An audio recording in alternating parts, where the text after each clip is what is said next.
So in this one, it's looking at a whole overall or overhaul of the whole political system, justice system, policing system, housing system, working system, doctor system, all of the systems that we got in play that are subject to corruption and infiltration. So I think I'm going to break this down into some little bits, but the initial video is about replacing the political system with AI. You don't need houses of parliament no more. You don't need MPs to go and sit in the houses of parliament no more.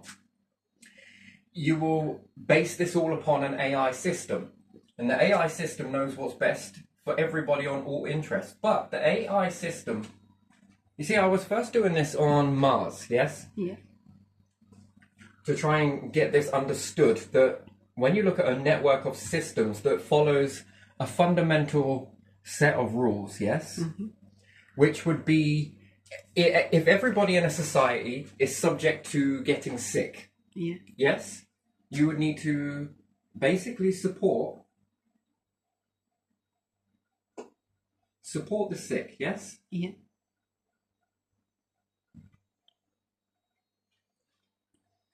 In order to have a brand new AI system that governs everybody. And how does it work? Well, we'll get into this. It's going to have to follow a set of rules. Mm-hmm. Rules that are subject to change, but fundamental principles can never be changed by the system. You set it as a baseline of what is inevitable within humans. You're bound to get sick.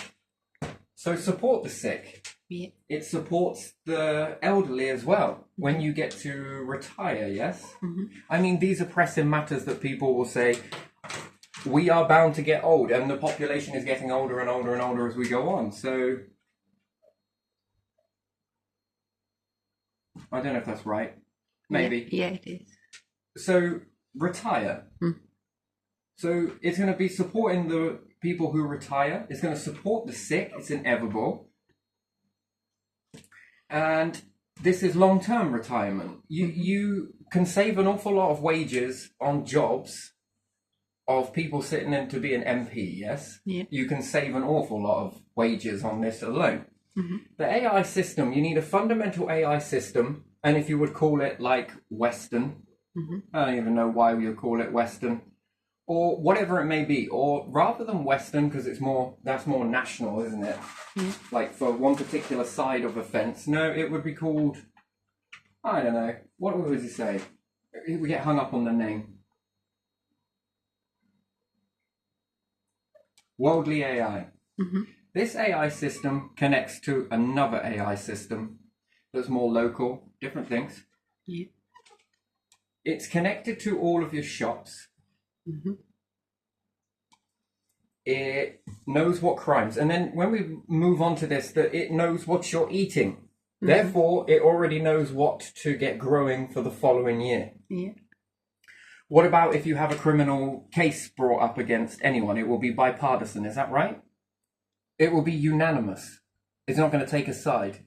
Yeah. It's not going to be subject to being bribed. Yeah. You could say it could be hacked, but you would need a group of individuals to protect this system so that it never. And then, like laws. You're going to have laws as well, aren't you, that is going to need to be put in. But what does near enough everybody have? A smartphone. Mm-hmm.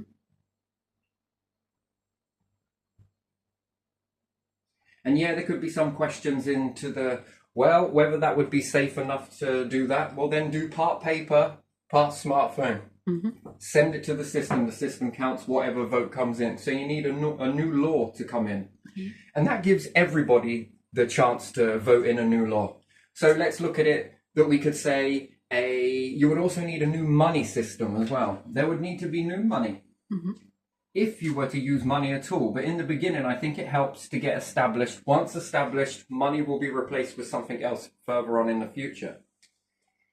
Then it would also need to be a taxation system as well. Tax everybody. Mm-hmm. And whether that is 10% across the whole board of what you have versus what you make. Mm-hmm. What you've got saved and what you make. Mm-hmm. It would need to tax. So if that was 10% to someone who was poor, it's going to be equally to 10% to someone who is rich, right? Yeah. Isn't it? Yeah. So if you have 100 billion saved, Yeah. and you make each year, I don't know, 500 million, Yeah. you would be taxed 10% across that. Yeah. If someone only made £500 and had £1,000, you'd be taxed 10%. Yeah. It would then be equal tax. Yeah. Corporations and also council tax, that would be obsolete. Thing of the past. You would no longer need council tax.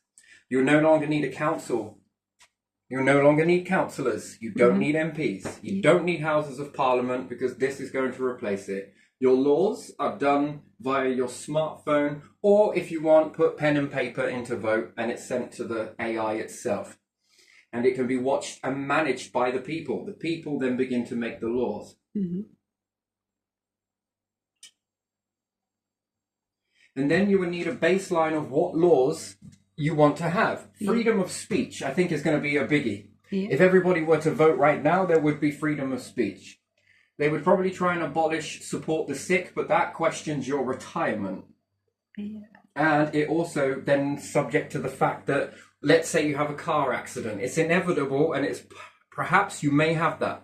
What happens if you get cancer? What happens if this happens? What happens if a loved one gets it? Then do you really want to be, as a family, supporting these individuals, or do you want the system to take care of that? So there you are, a fundamental law that can't change.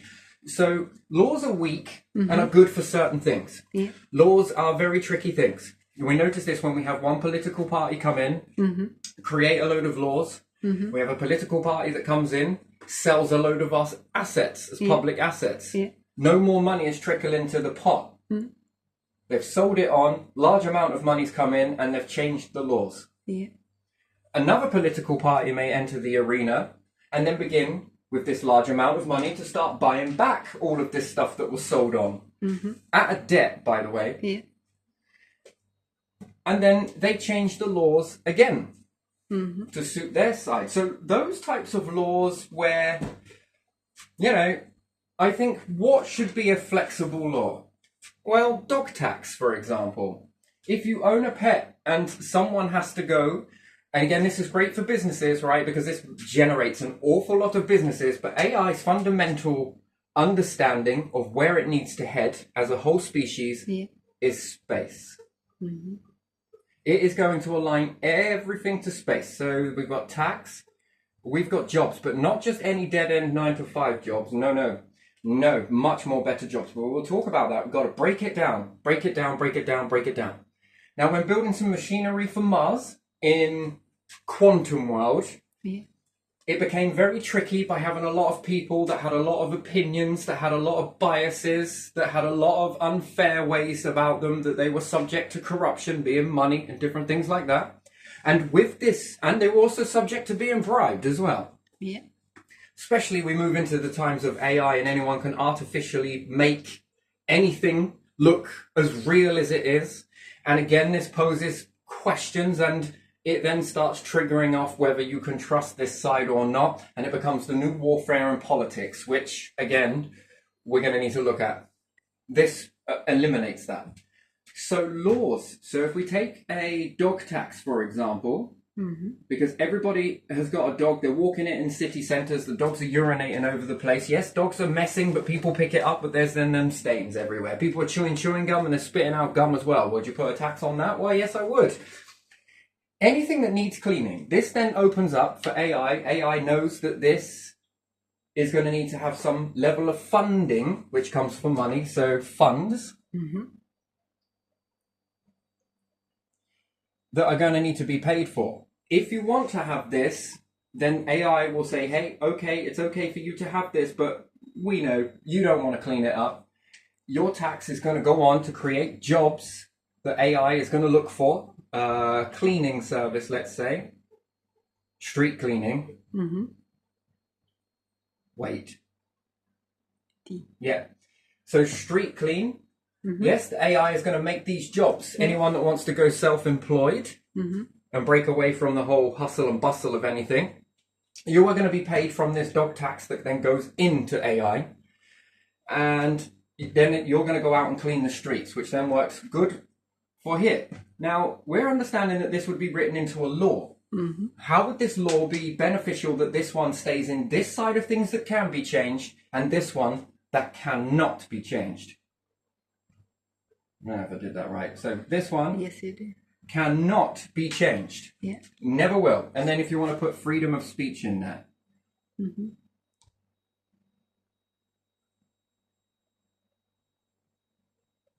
Yeah? If you want to put freedom of speech in there, it can never be changed. It's obsolete, right? It's stuck. All of these things here are stuck in place for a large reason as to why. Supporting the sick would then stop poverty. And we'll also have a poverty one in here as well. This will begin to work. Now, if people then fall out of favor of having pets, being dogs, and they move on to something like, I don't know, chinchillas, then there's no need for this tax anymore. So this law could be changed, crossed off. Don't need that one, but we'll keep the legislation in the system database so that if dogs do start to pick up again, we'll bring this one back, which then asks for jobs of street cleaners. Yes, to go down, and they can be self-employed and whatnot, but there will be no big corporations off of it. There won't. There will just be a few companies and options for a lot of different companies. And AI is not going to be really pushed to pick you, or you. It's going to pick any one of you. Can you do tomorrow? No, I can't. Okay, you text back with your phone that you can't do that. AI looks for the next person that can do that. And it's going to grab them and they're going to get the work done. Lovely. If you fail to do your job properly, AI will know this based on a report system. Which again is done by your smartphone. Again, this could connect into Google, let's say. How did you like the city that you went to? Oh, it was very good, apart from the stains on the floor. This will then look into who cleaned that. Then you're going to lose your position. Okay, because you cheated something. Okay? And then if we look at this with food as well in jobs, so food companies. And AI says, do we have E-numbers and chemicals put into food? People vote with their smartphone and they say no. But yet they go to these food companies and they are putting in E-numbers and different things like that that cause adverse effects. Namely, that they then stop marking it or labeling it as an E number on their product and start calling it the chemical name. If they begin to do this, these companies will be struck off. There is going to be no more power in your money, and because you've got a lot amount of money that then you can then go and pay for adverts so that you can then manipulate the minds of individuals. That will be a thing of the past. You won't be able to do that. AI is going to look at it on the quality, quantity, and basically bang for your money, if you want to say that. Bangs for your bucks. These laws will then, anyone with a smartphone can suggest a law. It goes to a database. You see, because one thing I've done here is I've reached out to the Houses of Parliament, right? I have an idea to convert rainwater into flushable water. I then send this to the heads of Houses of Parliament. They're like, oh, yeah. Here, get in touch with this MP. Get in touch with that MP. I get in touch with the MP and I hear nothing. Reach out to the council. Oh, by the way, I have an idea for this, this and this. I reach out to the council. Thank you for emailing us. And that's it. I think that goes to show that they either A, don't have a facility for taking that, B, they don't have a facility. And when you do get into the, right to your MP, what are they really doing? Well, they're looking for claims for credit, right? And then when I also put this into law asking about legalization of cannabis and marijuana, I put this into legislation forms, different things like that, yes? And when I subject this into there, as soon as they have a new parliament come in, so Tories out, Labour comes in. They delete all of the old partitions. And again, that then goes to show a very weird sort of... That is strange. That's very strange. So people would have to keep on going and going and going and going. Whereas if it was on a database where anyone with a smartphone could go and look through the database... Find that and put a thumbs up or a thumbs down for it. If they don't really, want that, Yeah. And then I think this gives more power to people to create laws that they want. You want assisted dying? It doesn't go and get a vote with just the Houses of Parliament. It goes to the people. The people get to vote that. Certain things cannot be voted upon, such as these. Why? Because they should be the fundamental rules. So if we take America, for example, don't they have is it called the State of Independence? Is that what it's called? Where you have all of the different, you shall not, free media have this, this, and this, yes? I think this should be on steroids version of that. This freedom of speech, however, not if you are going to use it to target somebody. So it's within reason, yes, freedom of speech. However, not if it's going to cause a conflict. Again, another thing that I think would change is law and the way things are conducted in law completely. If we go for law version 2.0, right? Yeah. So a lot of things that people are saying is when they call up the police, they just get a crime reference number and they never see a cop come. Well, it doesn't matter what it is. And I think this is beginning to cause a movement in the country that we're already seeing. We've seen a few, actually quite a lot, and it's growing in numbers. This is going to continue to grow, where people then begin to take the law into their own hands. And whether you say that that's wrong or right, somewhere in the middle, I'm with the people. Because again, to be a politician, you would always side with the people. Yet their argument is that corporations call the cops, the police turn up in seconds. Yeah. They're not given a crime reference number. Example of this was when we was in Wyndham and the alarm started going off to the chip shop. They had squad cars there in minutes, seconds in fact. It barely got to its fifth ring and police blues and twos all turned up and they were surrounding the building and going around making sure no one was in it. Someone else I know was having their shite burgled. They only got a crime reference number. That was it. And there was a big hoo-ha about it, an awful lot. And it's practically exactly how they're saying it. And again, if you feel that you've been injusted, you can make a quick video about it, pull up your law facts, and if you state to your this, this, and this, and it goes over to AI law, it will take in your video as evidence how you've said it. You don't need to go to court. You could do this on your lunch break whilst you were at your self-employed. Go to your car and just say what you need to say. The other individual will say what they need to say. If it's repossession of a house, you don't need to bother a judge with this. You bother AI with it, which is specifically programmed to know what is law and what isn't. And this will then be put back into the people's hands because people will make that law. They will vote upon it. What is acceptable? Is it acceptable that you kick someone out and then cause where we have to support either the sick, because this will cause mental health. This will cause this, this, and this. And then this begins to start to balance things out. Yes, people are in favour of this law.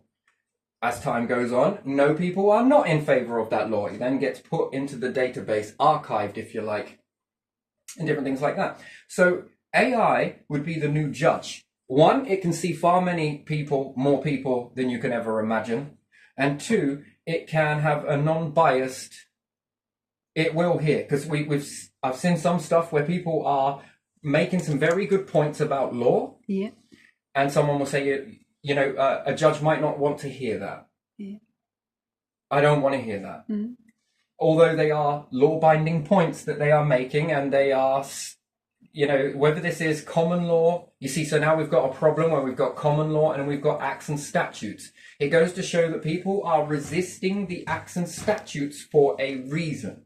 Is it okay to speed? No, speeding shouldn't be put in there, yes? Speeding shouldn't be put in there. 31 mile an hour in a 30 mile an hour, you went 1 mile an hour over. I mean, there's got to be some flexibility in that. And if you want to protest what you've seen, the speed camera captures you at that, there should be some leeway there. And yeah, again, it then acts in this way. You don't need police officers in a sense, you do and you don't. But again, it opens up the jobs for how many police officers you need. Yeah. Prison is my next one. I'm going to get onto that a bit more in detail I don't like the idea of prison, to be honest. I think it's a shitty idea and it actually doesn't work. Rehabilitation. If you can rehabilitate a paedophile, then I'm pretty sure that you can rehabilitate some people who are a lot less on that.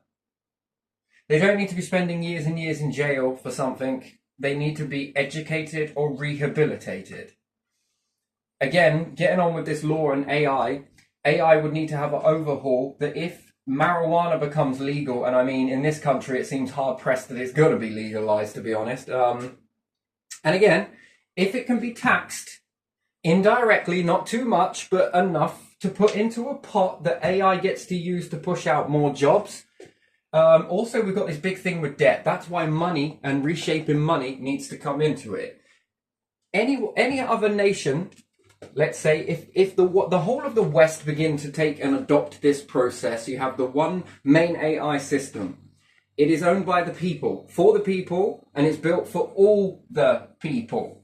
Not a select few, not a few groups. No, it's built for all of the people. Every single one of us. Its objective is to get to space. We'll talk a bit more about that as time goes on, but like I'm saying, that it needs to have some level of running towards space programs. What sort of things benefit space programs? Well, you could say marijuana.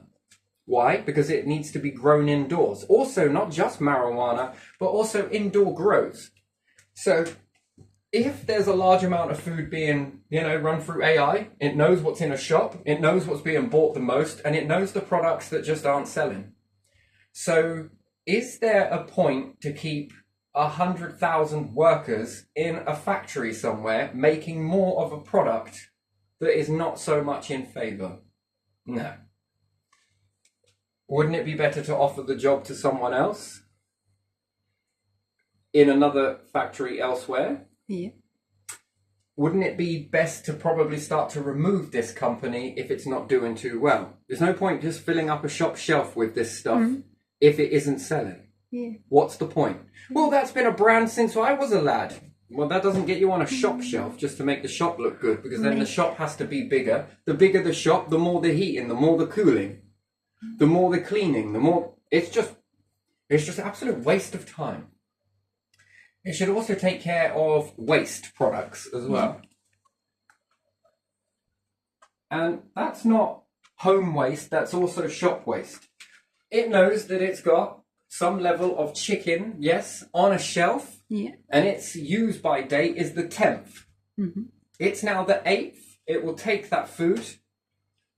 It will ask for that food to be put into a vat somewhere, cooked off, frozen down, and sent to a nation that wants to adapt to this, in order to give them energy to find in the lands of what is there that could be brought to the table with this, and this whole share all.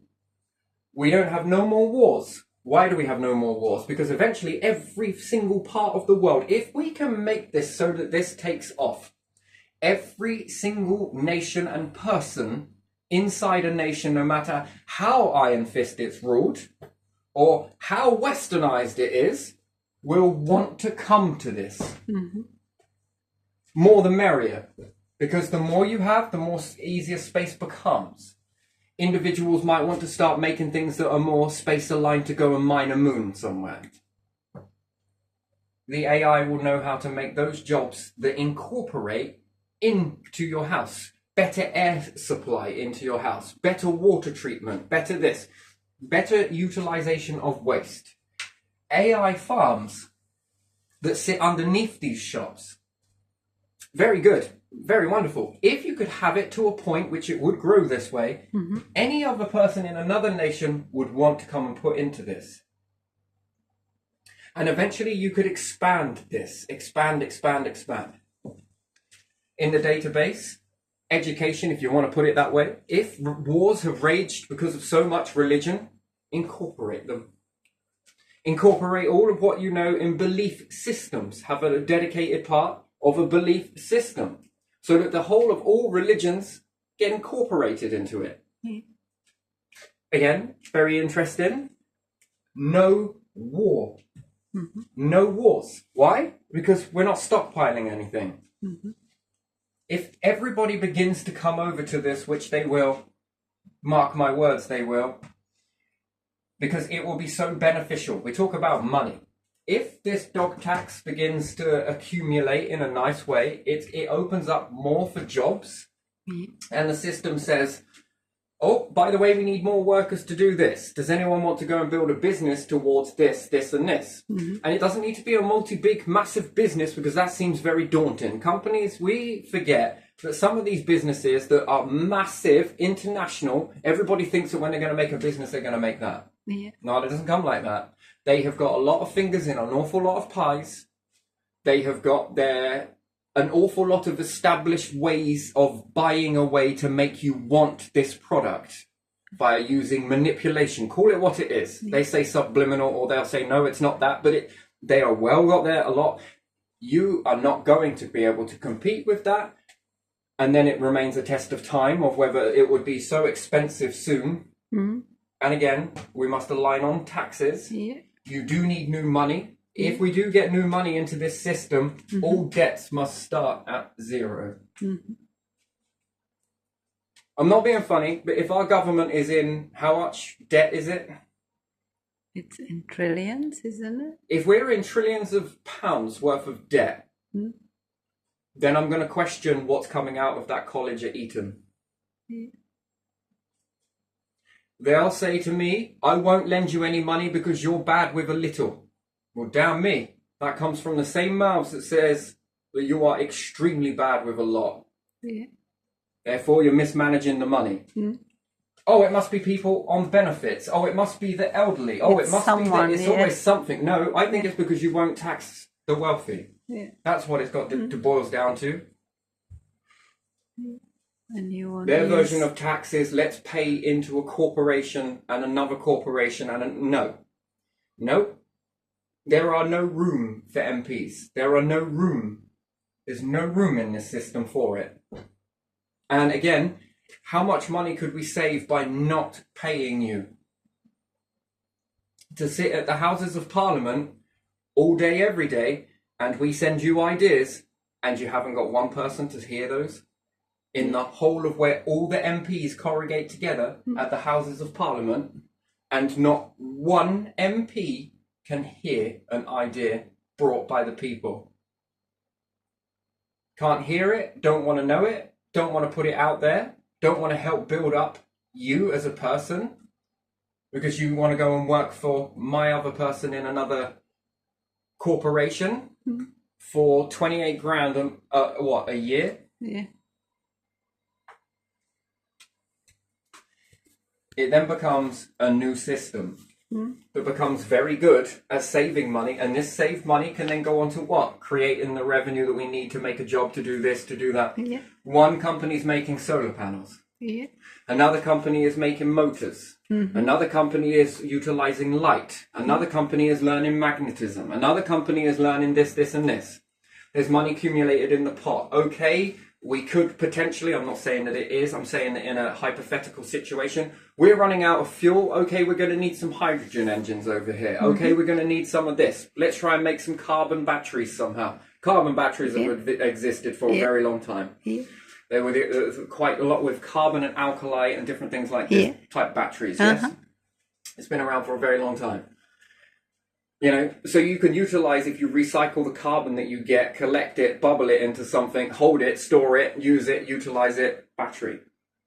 Or you collect it, put it into a farm that's underneath a shop somewhere where you're growing food, and robots take care of this. And then as soon as the food produce is grown, the bots cut it up and then lift it up and put it on the shelf. Above farms, below farms, the old traditional way of doing farms, and a new way of building farms. And again, this is much, much more better, because eventually you will get everything grown that you need, and it can just make it underneath it on a process, and it proves that supermarkets are far more cheaper than what it is to go and get it from a brand. And at the end of the day, that's more money, more money, more money, more money. if we go and convert every company into robots, who's going to buy the food? Yeah. You see, there's an awful problem with this situation, right? So if everybody converts to robots, Yeah. who's going to buy the food?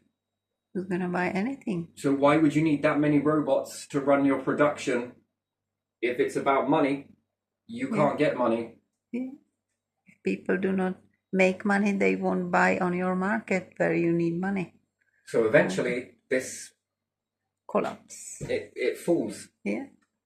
It doesn't work. So that kind of doesn't work. But if you are supported in one aspect where a supermarket is not only capable of growing all of its produce, it's also capable of making. You know, we look at a block of flats, yes? Yeah. Large block of flats. And let's say we do these ones from the ground up. If this became a supermarket, Yeah. this much of it is what is going to sell your products, yes? Yeah. But if this one was a factory at making different meals that you find inside a supermarket, different tins, hoops, pasta, or different things like that, yes? Yeah. This would be in 1, this would be in 2, this would be in 3, this would be in 4.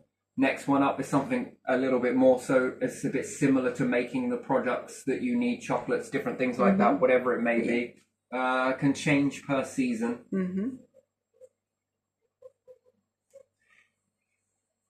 The next bit was made for growing it. Yeah. If this one is filled with CO2, it wouldn't matter because you've got robots in it. Yeah. No person needs to go in it. If you had it so that you could build this, and this would be eventually, that the produce would come down here and then be put onto the shop floor to be sold. Yeah. Never mind from fork to plate, or sorry, from field to fork. It would be more like from shop floor down the shop floor, fresh produce every day for as many people as possible. Yeah. Then if you had another part that went out to another set of these, this one is just an escalator, let's say, I don't know, that brings it down. Yeah. And of all of the food that did not get not to be sold or anything else like that, Yeah. it was then going into preserve and then to be frozen. Yeah. Gee me, you leave it on Antarctica long enough, you know, the Arctic Circle, Yeah. and you can leave frozen food there for a very long time. I mean, after all, these were the first. Find it after some expedition 100 years ago. We only invented freezers based on how well they preserved ancient corpses and different things like that, I think. And that's what got us through the Ice Age, finding a frozen dinosaur in there somewhere. Our hunter-gatherers keeping the heat, the fire. Yeah. This burns underneath a dinosaur. Smell that barbecue? Yeah. And times when you're staring at starvation, most of the land mass above is covered in ice. You accidentally burnt and an arm fell through a fire somewhere. Coal was easily to get at from under the ground. You find these shiny things in the rock. Whoa, whilst you're digging to dig it down to get away from the cold. You find all this shiny matter in the rock. There you are, silver, gold, and different things like that. Then a dinosaur melts into the fire, part of its arm, and it starts cooking it. Well, I was thinking about eating Frank, but I might eat this. Because it preserved in a freezer, being the Ice Age, the natural process. You knew that you couldn't eat it, but it got cooked. And that's where I think humans are the exception to the rule, as to why other animals can eat things raw without cooking it. Yeah. That's where we stepped away. Uh-huh. We moved away from that. That's what then, you know, we never needed to eat vitamin C, let's say. We never needed to absorb that. The body was quite capable of making vitamin C. It's very shocker, isn't it? Yeah, it is. So we were getting some form of vitamin C quite a bit, and the body was like, you know what? We don't need to make this anymore. You're already getting enough of it. Let's turn that off, shall we? Yeah. And it did. And then, lo and behold, scurvy and all the rest of it. The same is true for eating meat. We were probably eating it in its rawest form in the beginning, but then an Ice Age came. Food sources were a little bit rare. We understood fire, and therefore it must have went back a lot further than the Ice Age. Mining must have, or maybe went back further than that. And then you are burning stuff. Yeah. It gets in dinosaur. Perhaps you were just trying to melt the ice to get water. Perhaps. Then you ate it in starving times and then figured that it didn't make you ill. If And I it was cook it, tasty. this is good. And then Yeah. everyone's like, you love a barbecue, don't you? Have you ever wondered why? And then you have a freezer and you have a cooker. Where do you think that comes from? There it is. There is where I think it came from. Anyway, let's say if we started to take this food that was close to the sell-by date, like I say, it was going to go bad at the 10th, but on the 8th, it was automatically taken out of the store, all your fresh produce, and then it starts getting bulked up somewhere. It's probably not going to be great, the greatest thing in the world, but still, if I was traveling through space, space is very cold, right? Yeah. Would this stuff not work at being stored at space? There's this seed storage facility, right, in the colder areas of the planet, yes? Yeah. That Yeah. massive seed storage. I kind of look at that and think, yeah, it's a good idea, but somewhere else in my understanding of it, that's very good, but don't you think you ought to add to that? What about a load of ready meals up in space somewhere to find a way to preserve food beyond what we understand it to go on for? If we put it in tins, we notice that doesn't work too well. But what about glass? Because sand is abundant. Yeah. Sand is the most abundant thing in the universe. Yeah. So therefore, glass is really abundant. What about making a glass lid? No longer need a metal lid. Metal lids, it just seems like it's a design to corrode the food after a certain amount of time. But what about a glass seal? A glass lid? Some would say a mason jar. Well, kinda. Still needs rubber. Still can perish. Finding a way of making this so that it can seal in glass, completely entomb it. Well, you might have to break it to open it. But if it breaks wisely, again, not the best thing in the world, but in a life or death situation, or a space travel you got something to eat that's on hand. If there ever was an ice age, again, you've got an abundance of food, an abundance of it. Therefore, ensuring that the whole of humanity stays in big numbers. It often seems to me in some breath, we talk about making the species last long, and in other terms of the breath, there must be an equal to this, or an opposite force to this, where everyone's trying to think up ways to kill as many people as possible, call it a war. Over pointless stuff that I can't really see as being all that beneficial. And I'll say it's over space. What do you think that's called up there? A ceiling. No, above that. Oh, stars, yes, other planets, space, it's all there. So, bulking up this food. Hopefully you never have to use it in any type of emergency situation. And secondly is, can't this feed nations that are impoverished? Let's say in poverty. Yeah. Can we not build them up with this? Yeah.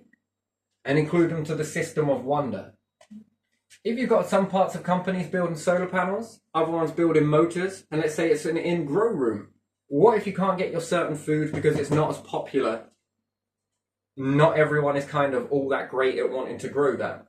Yes, because it's room and space in the beginning times, and we really haven't got enough room just to cover only 1% of someone that wants to eat something.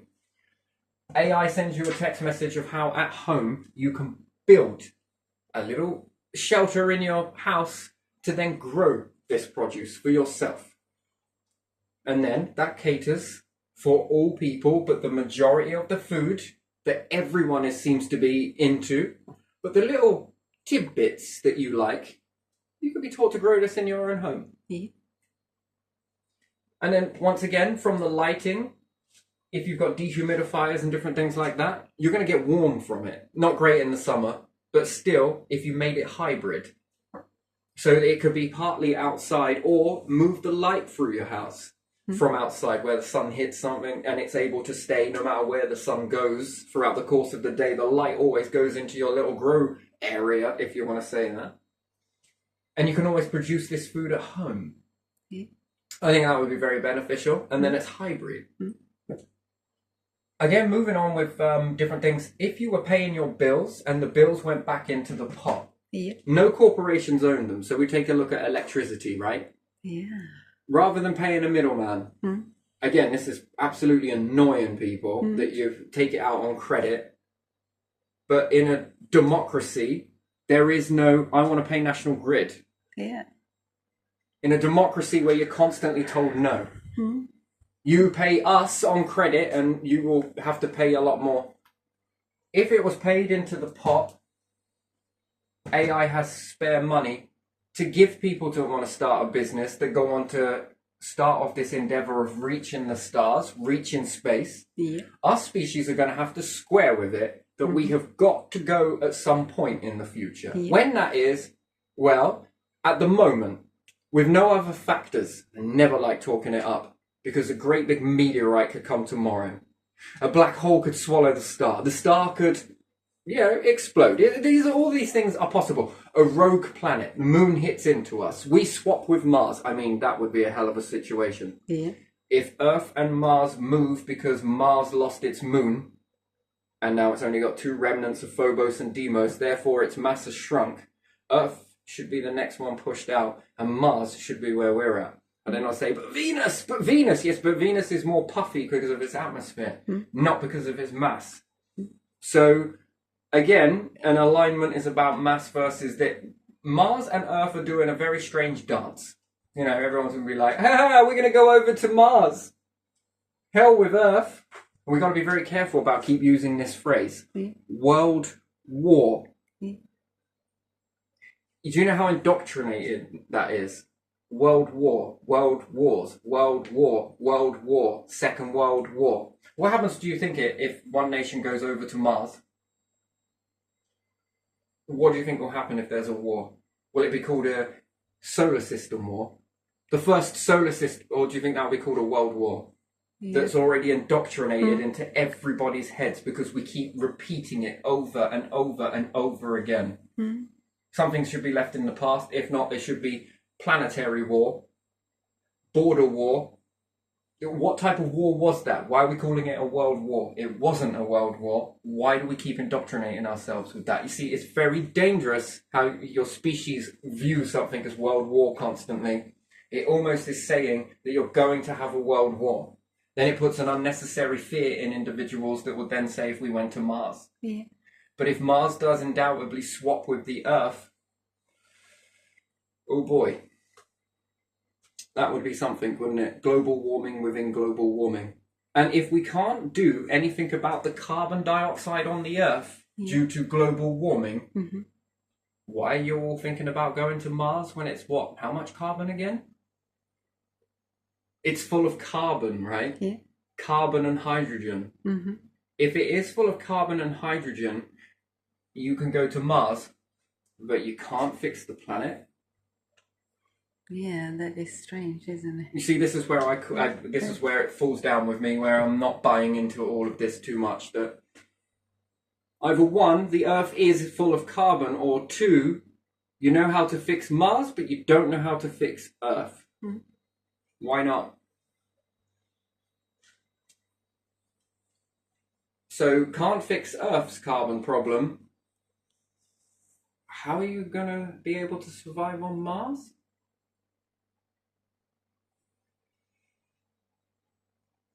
Do you see my... Yeah, they do. They are thinking that they will be living in some habitat, enclosed habitat. Well, then if there is an enclosed habitat that can be successful, then why is this not being put across the planet?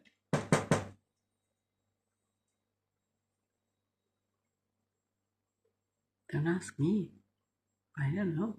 Well, that would then lead me to two things, that you would be desperate to go to Mars, and then say, elites would then say this to Earth.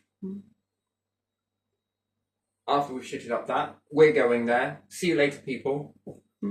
That's a very strange thing to have built for individuals, to then get the middle finger and flipped off whilst they're going off to Mars, and then what? And then turn around and say, you can't come, we're going to finish your planet. So again, it's very conspiracy theory, but ask yourself that question. If we don't use AI in a situation that we've got now, level the playing field now, then I think some situation like that will happen. Honestly, I do. I honestly do, because the system so far is not beneficial to you. It is detrimental to you. And I can take a few examples of this, which again is growing individuals are becoming very unstable because of this. If the system takes money off of you or gives you less money or overcharges you and you don't notice it or say anything about it, they will only back pay or give you back 3 months worth. Yet if you take from the system or the system overpays you, you go back all the way. You go all the way back to whenever that mistake had been made. You pay it all the way back. It helped me understand where that is equal, where that is fair. Do you see that's a very big, that's a double standard there. Yeah. That is very big.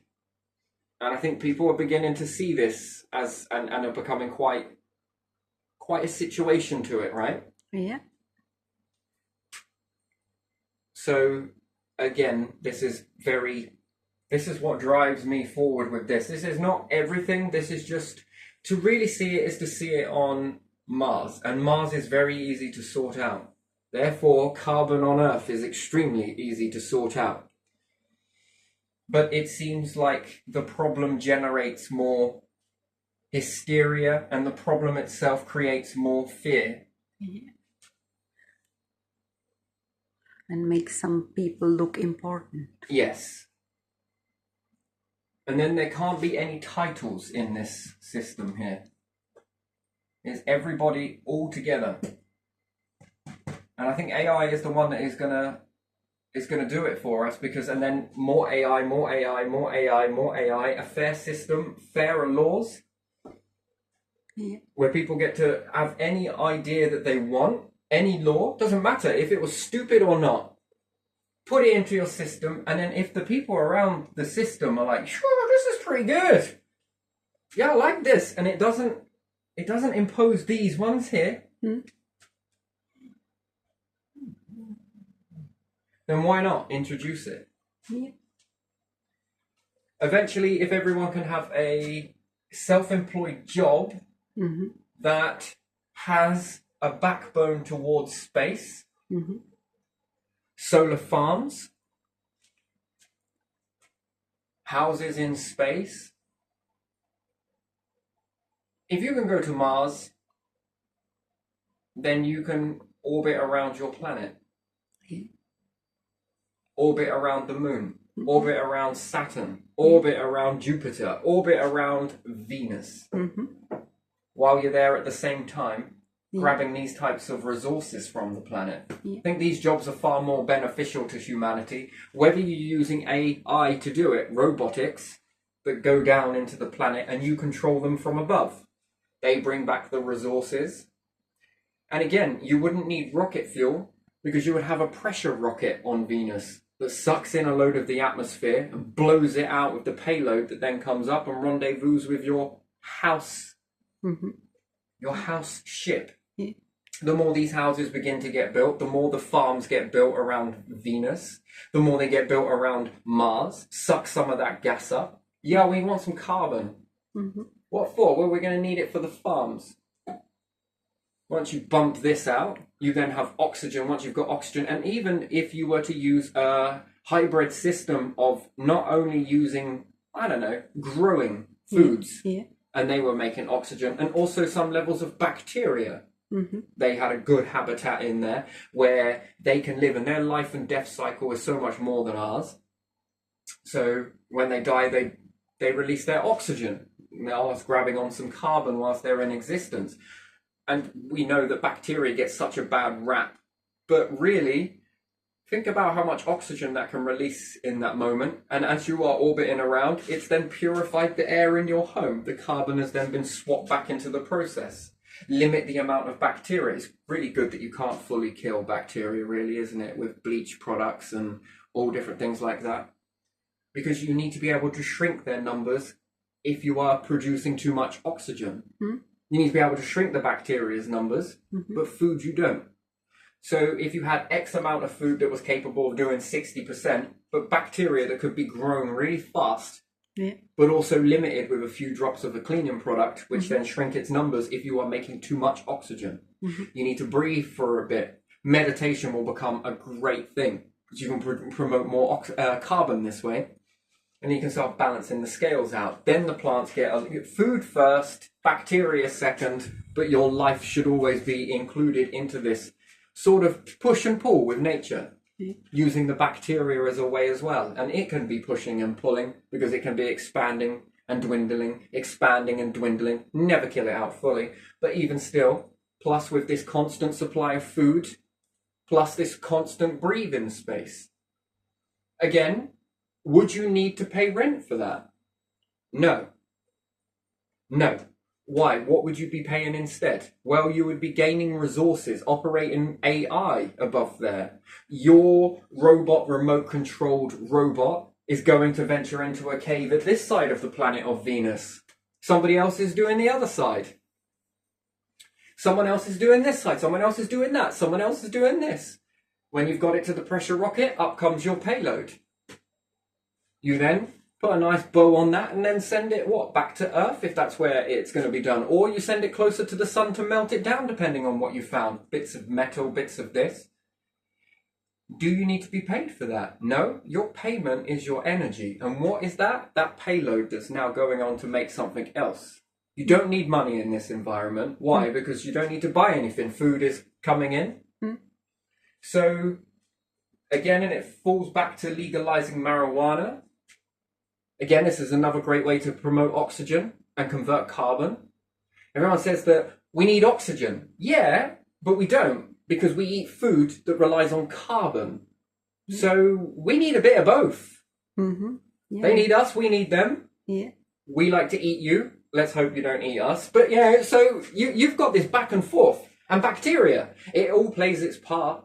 It's a piece of a puzzle, nonetheless. Bacteria is. Plant, another piece of the puzzle. Humans, another piece of the puzzle. Plants are very clever. You know, you can't go without us. We can't go without you. And I bet scientists are like, oh yeah, want to bet? Well, the last time, let's say, scientists tried to make a weird and wonderful stuff, it didn't go down too well for us humans, did it? No. So perhaps we'll stick to the natural stuff that's cradled us since the beginning and has allowed multiple life forms to rise up on this planet. You know? Multiple life forms to rise up on this planet in this happy back and forth relationship.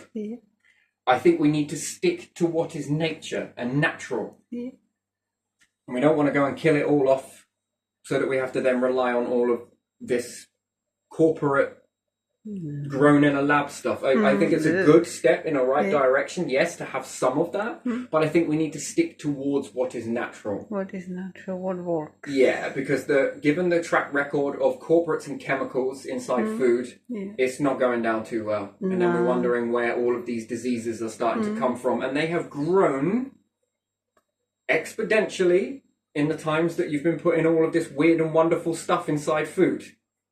Not the greatest thing in the world.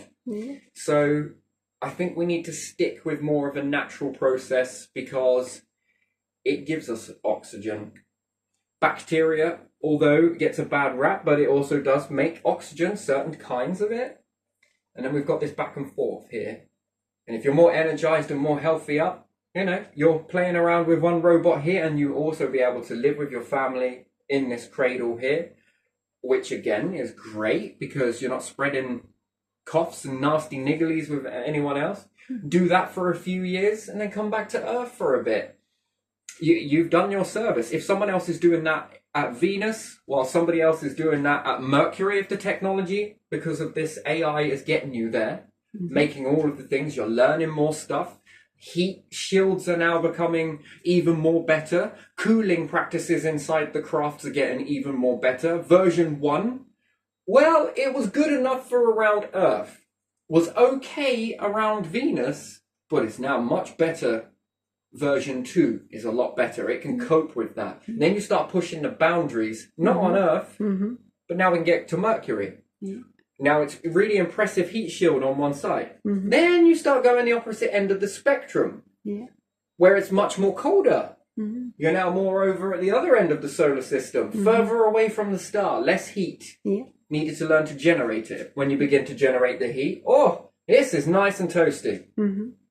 Now combine one that was close to the star and one that was further away from it where it was colder. Combine these two crafts together. Have you got one that now can go practically anywhere?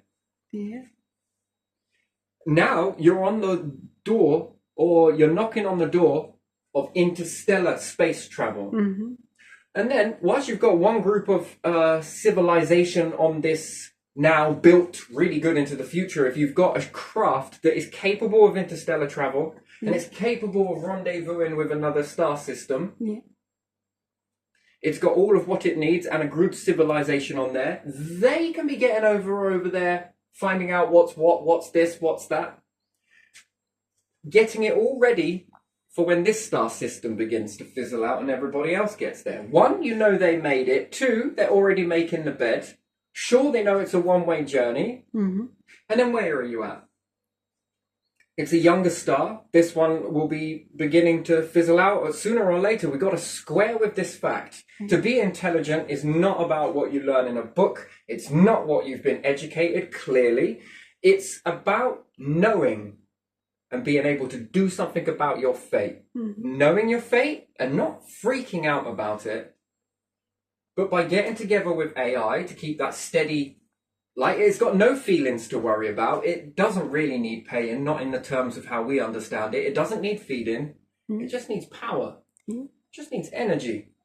And then every brain on the planet eventually will start working in harmony. We stop looking at each other for our differences. We stop criticizing each other for our differences. It doesn't matter who we are, whether we are differences in, I don't know, sexuality, or whether we're what different color we are, or whatnot. What does it really matter? What matters is we wake up to this and we all work together because we've all got a place in this. Doesn't matter what your religion is, what your belief system is. I'm happy if you're happy with mine. I'm happy with your belief system. If you're happy with mine, what I choose to do in my family, I'm happy with what your family chooses to do. The one thing that I want to get caught up on is time's ticking. Do we want all of our differences to go on into the future? And if we do, then we've got to do something about it. And I don't think that relying on our .gov to do anything about this, because we want to just keep arguing, we want to keep getting in debt, and I don't mean to badmouth any of you. I'm sure you're right honourable gentlemen and right honourable women as well. This is not what I'm saying. This is about taking a stand for all of our species together, collectively. This cannot be achieved on anyone's person's own self. This takes a world collaboration to do this. Mm-hmm.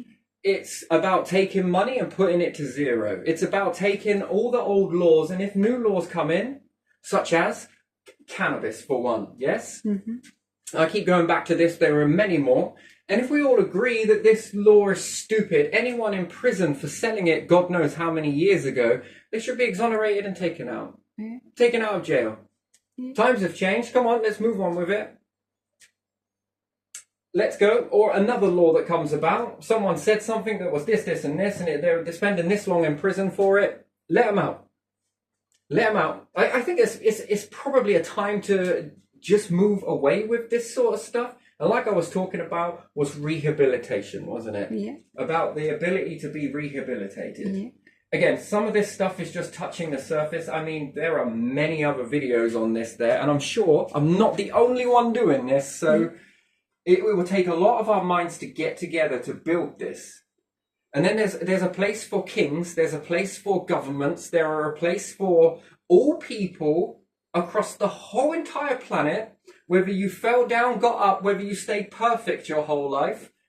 No, it's not about any of that. It's about getting together to build this, to ensure that our species go on.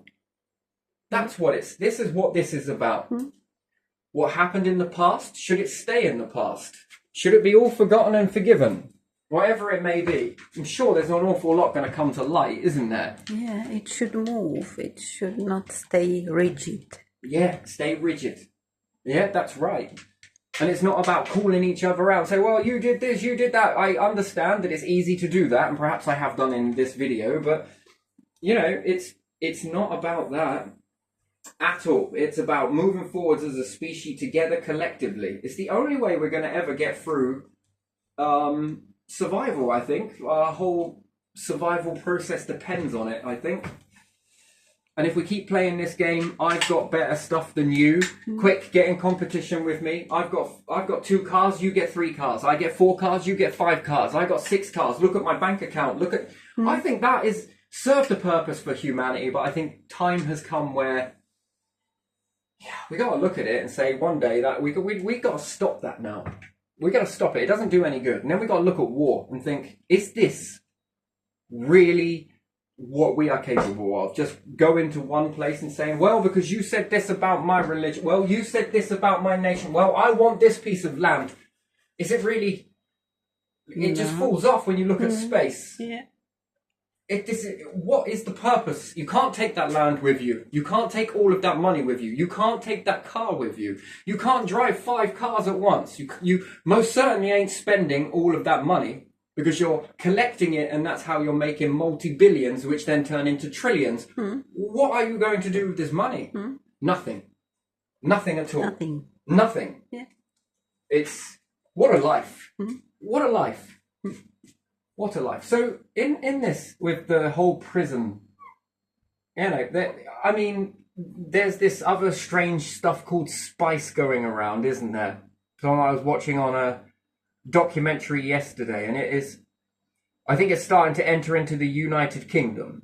I think legalizing marijuana before that gets established would be much better. It would be definitely much more better. And again, I think it's known as a legal high. Do you see what happens when you control people so much and you make a big hoo-ha about marijuana because it causes mental health problems, when really, I think that's the biggest load of crap I've ever heard in my life. I'm sorry to say it. I'm not sorry to say it, actually. No, I'm not going to be saying sorry to have my opinion on that. So because of that, they introduce something that is chemically created and dangerous to health as well, physical health. Yeah, so what it is basically with this law that obsoletes marijuana, yes, it says that it is illegal, yes? Yeah. This causes people, so then they have fear of getting arrested, yes? Fear of police, yes? Yeah. Oh, sorry. Right, so fear of the police, yes? Yeah. Yeah. So they have fear of police. They don't want to be interacting with these, and I can see why, in certain aspects, yes? And they fear the police. And really, should the population be fearing the police? No. Because crimes don't get reported. This doesn't happen. And people then begin to take law into their own hands. If this is what it was created for, then you're on par. This causes civil unrest eventually. This will cause a civil war. In Britain, it will come, and the police will have no power. Once you start to lose it, then your government have no power. This is what will happen if this carries on, because it's this type of behaviour that ultimately leads to this civil unrest. And then only people listen after that situation happens. And I don't get it. It's almost like if you could have hindsight before something happens in order to not get hindsight. Hindsight is always said that it's learnt afterwards, yes? No, only ostriches fail to listen to hindsight by burying their head in the sand. And it's very cowardice, actually. Not saying that this is the police's fault. They have to follow orders like we have to follow orders, like they have to. They are in the same boat, so I don't hold it against police officers. Okay, because again, they have to do what they are told to do.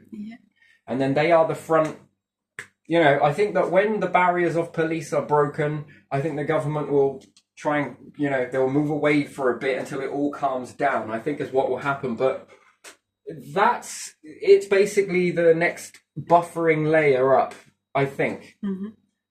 So when they put a law that the people are very much The rest of the world seems to be lifting this ban on this, yes? Yeah.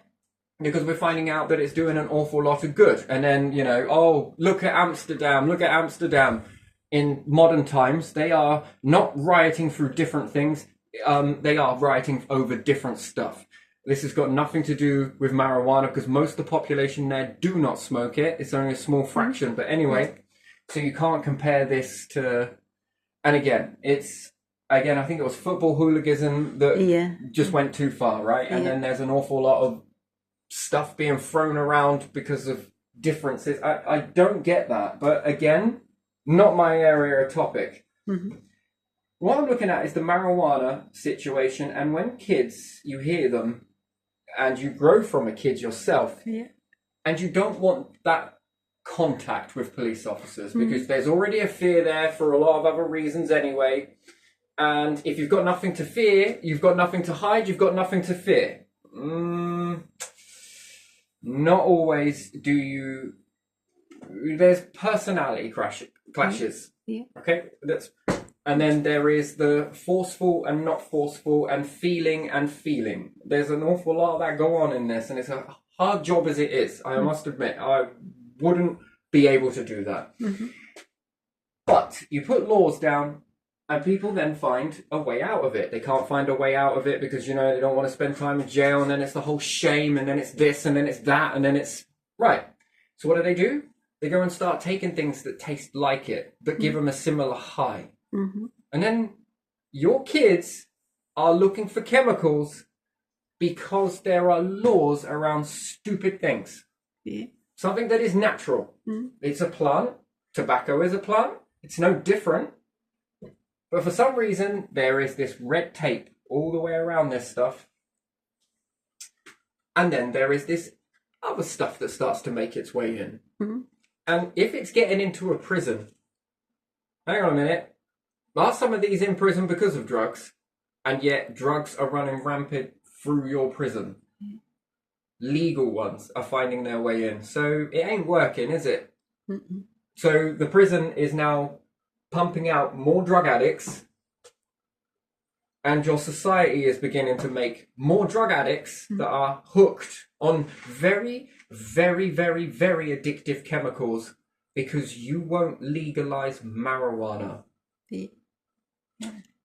You are killing kids. And the way they do it is sometimes really horrible. Like sniffing something with their head in a plastic let's not go down too much. That is also known as grogging, I believe. Yep. Because people are bored in prison, and then they say, let's look at lockdowns. Let's look how detrimental they were to everybody. You've got young people who are led astray, no hope of being rehabilitated, none whatsoever.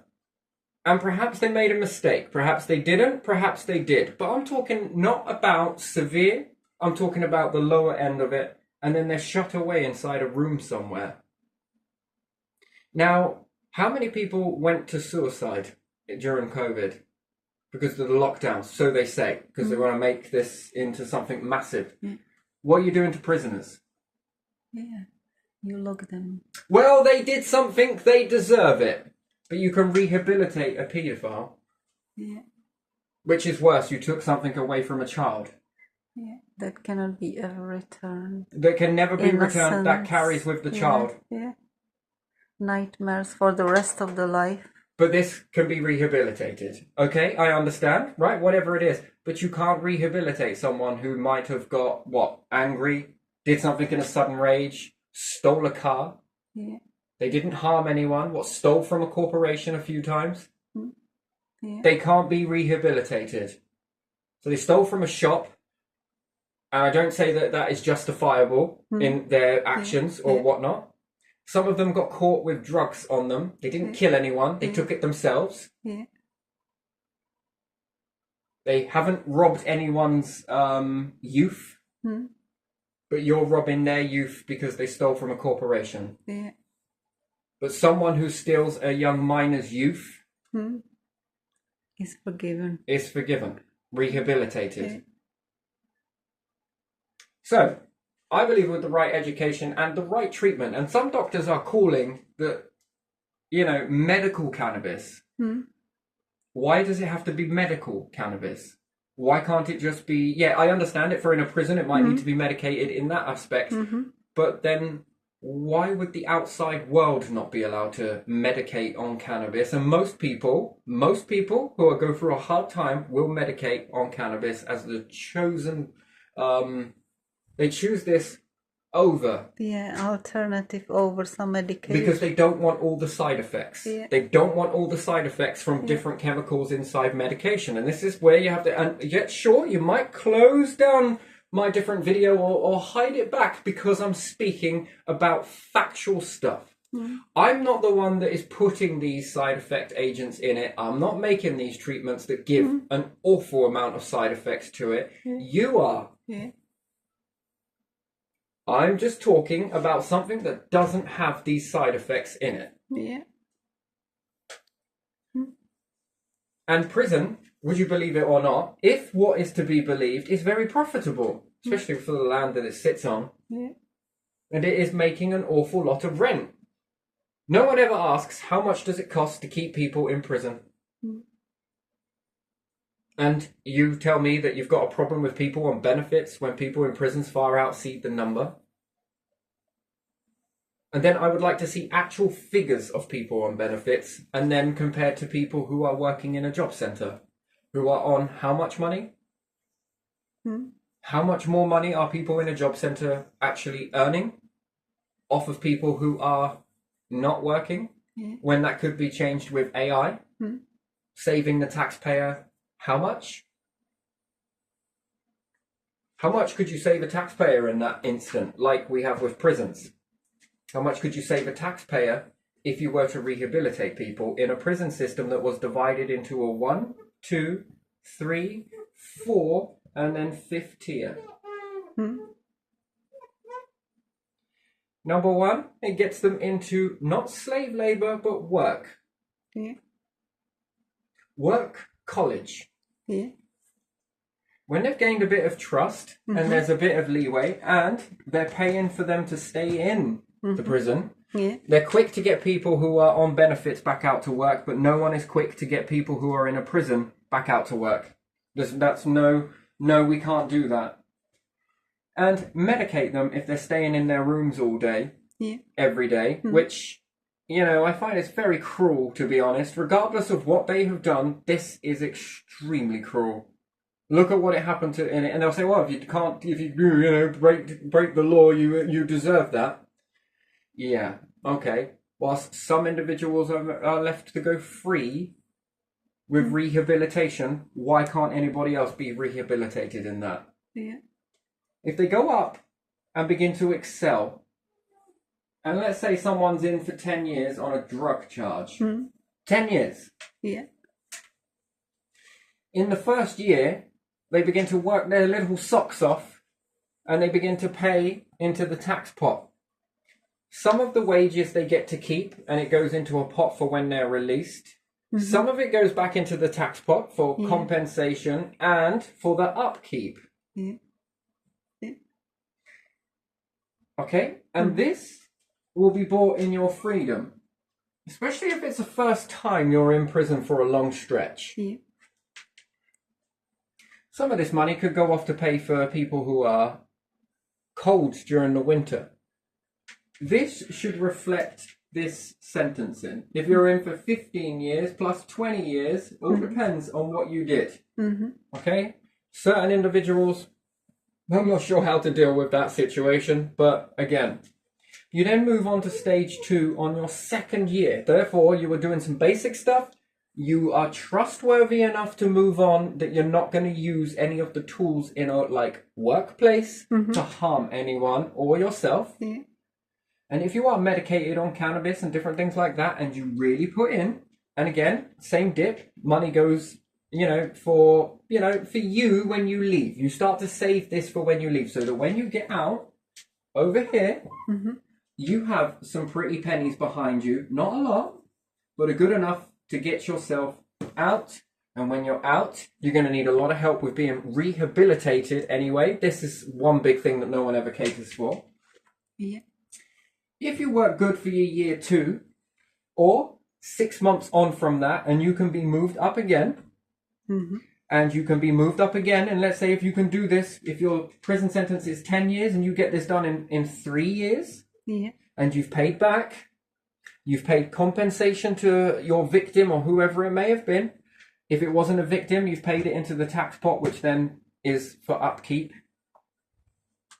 And you get to stage 4, where there's more, a little bit more that you're getting from this, a little bit more, and bit by bit, you move to stage 5. Stage 5 should be a trust issue in this one, right? Where it's more like a halfway house.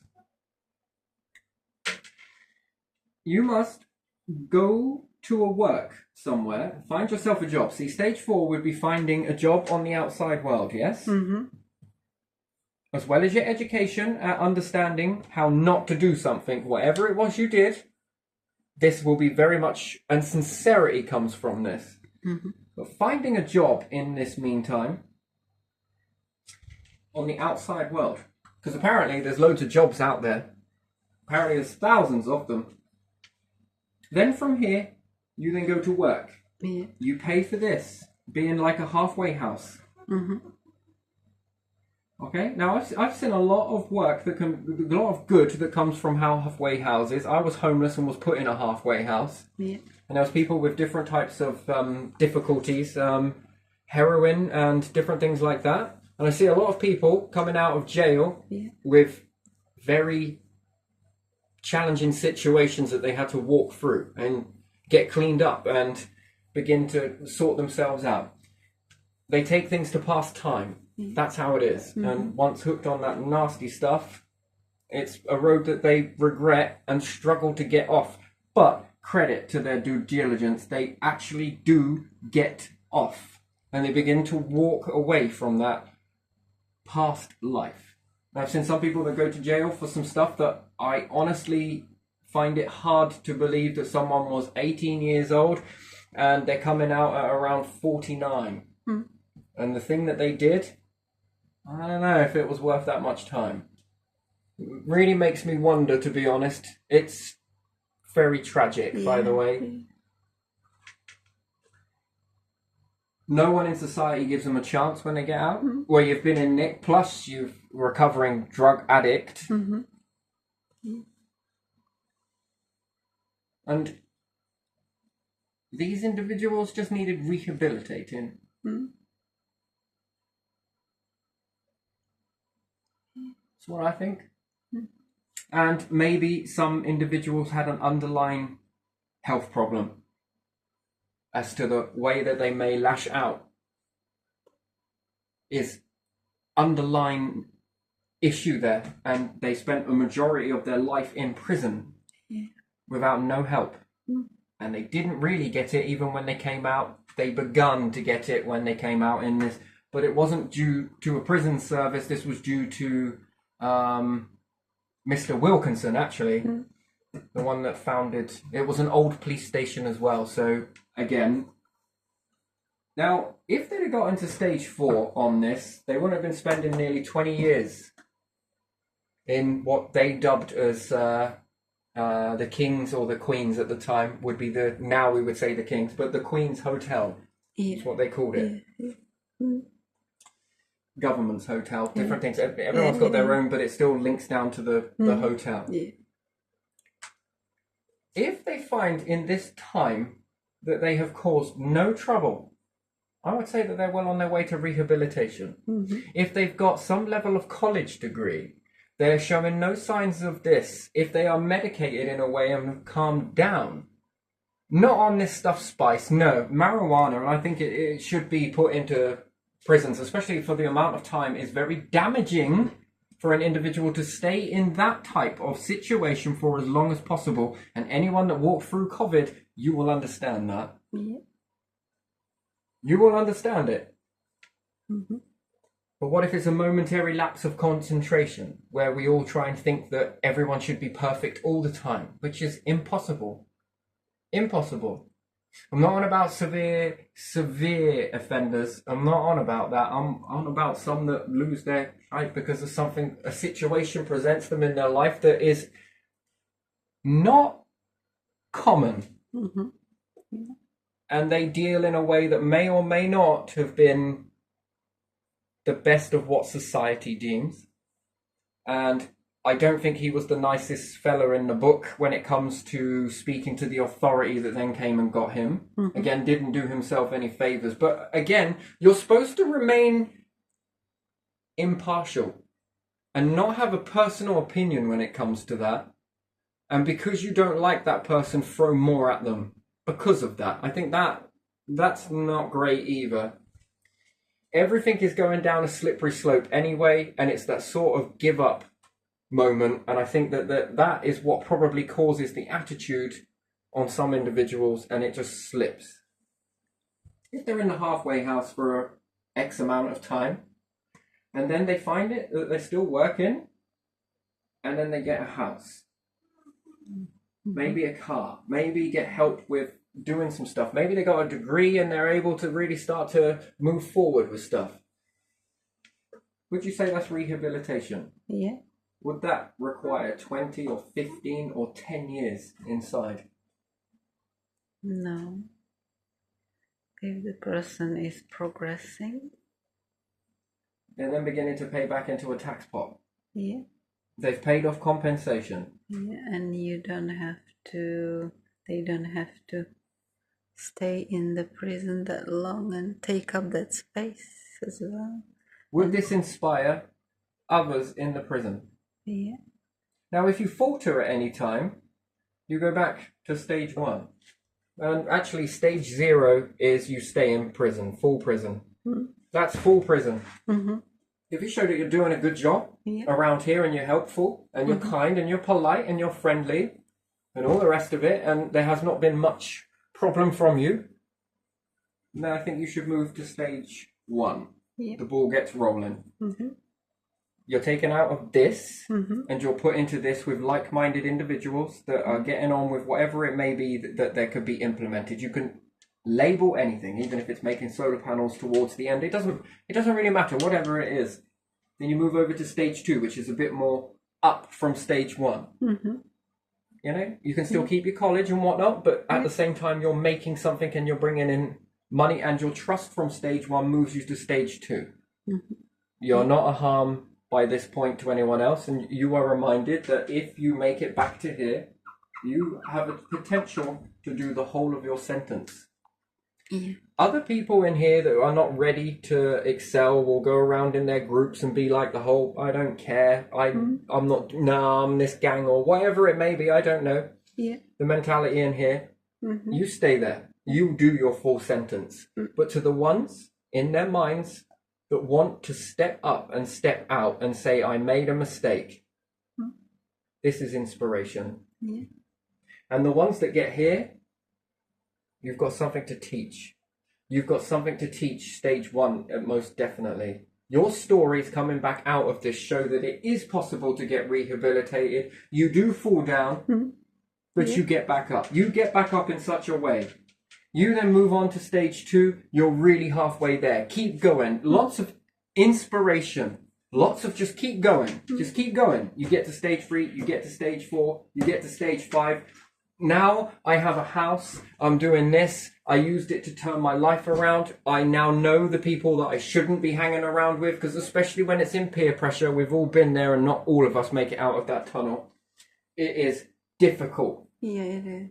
Prison removes you away from that peer pressure, but not to go and throw you into another group of peer pressure where you learn more tricks to the crime trade to better your bad endeavors. People that want to shine and fall down, you see them, some of them in these prison programs, you see it. Yeah. They got a certain tenacity about them that you can look at them and think, I think they just made a mistake. And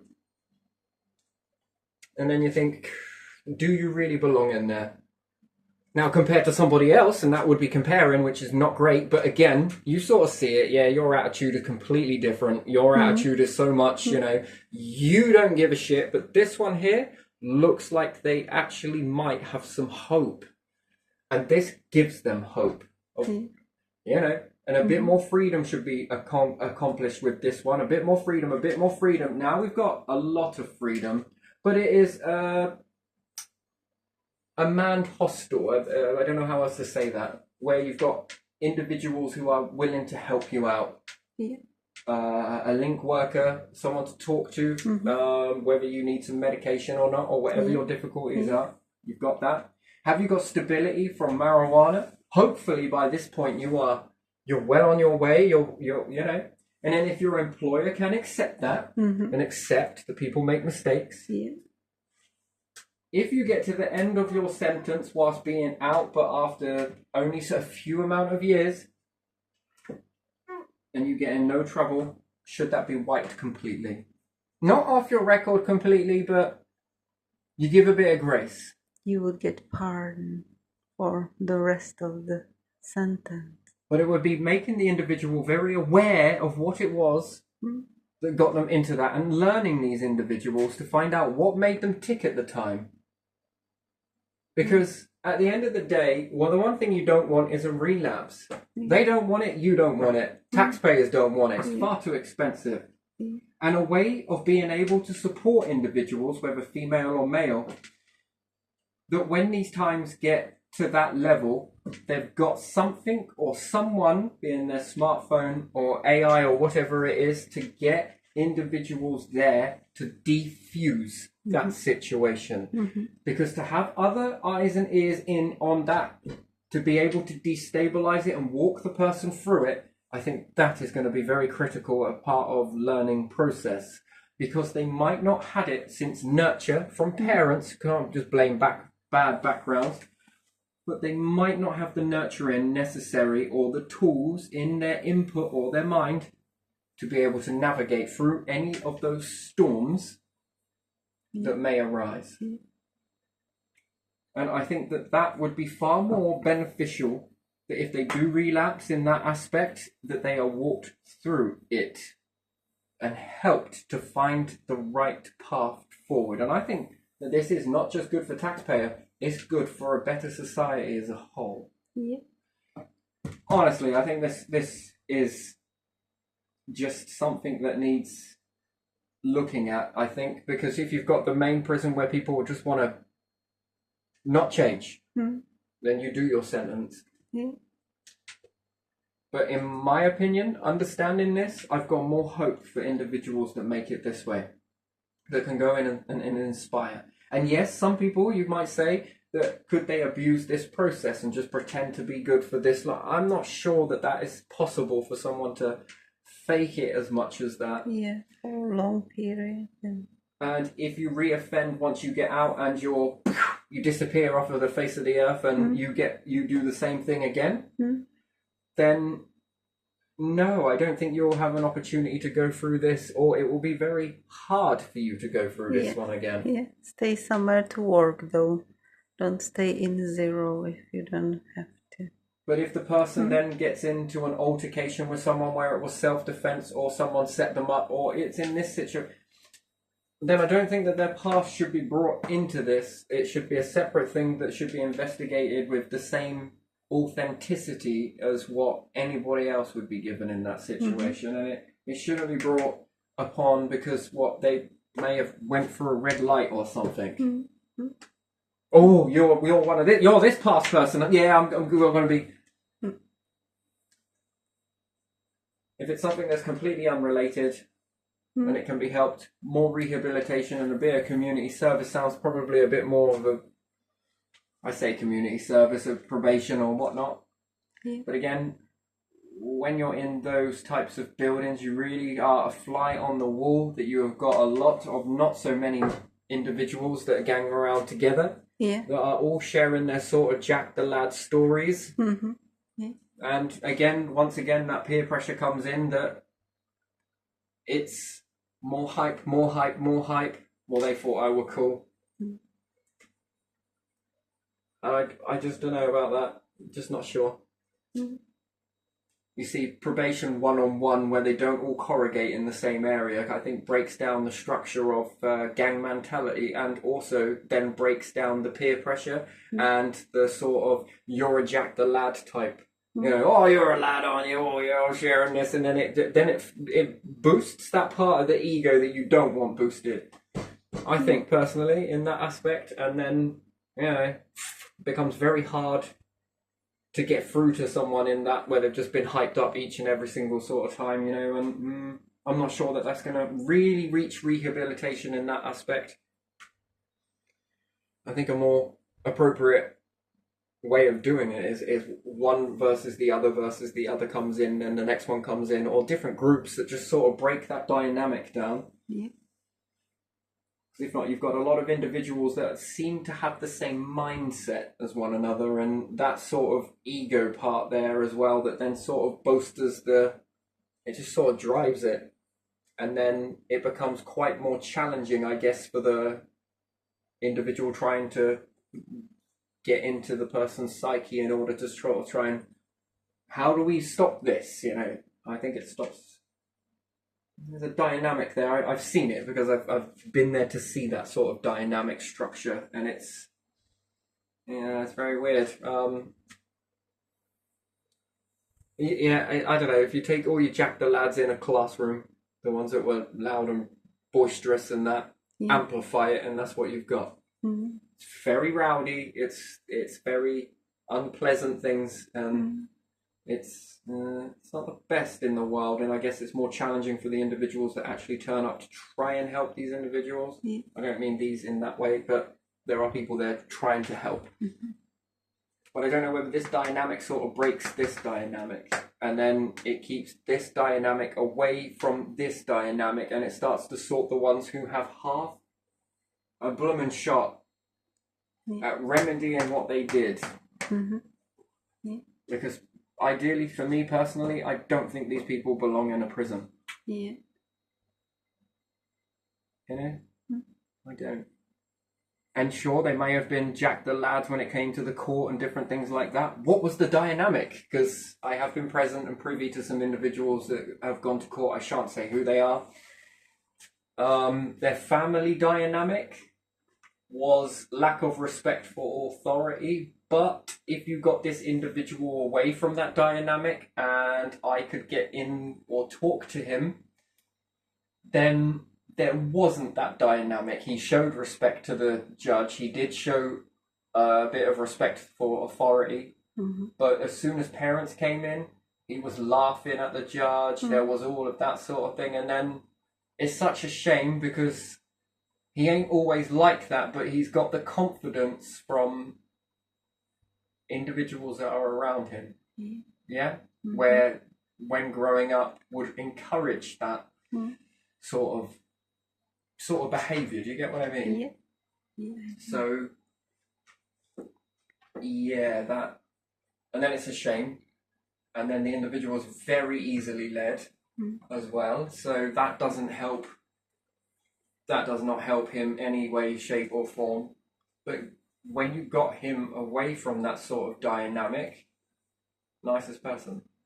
There was hope, a lot of it, but to stay from that. And the challenge is that when he goes back into that dynamic, is to arm him up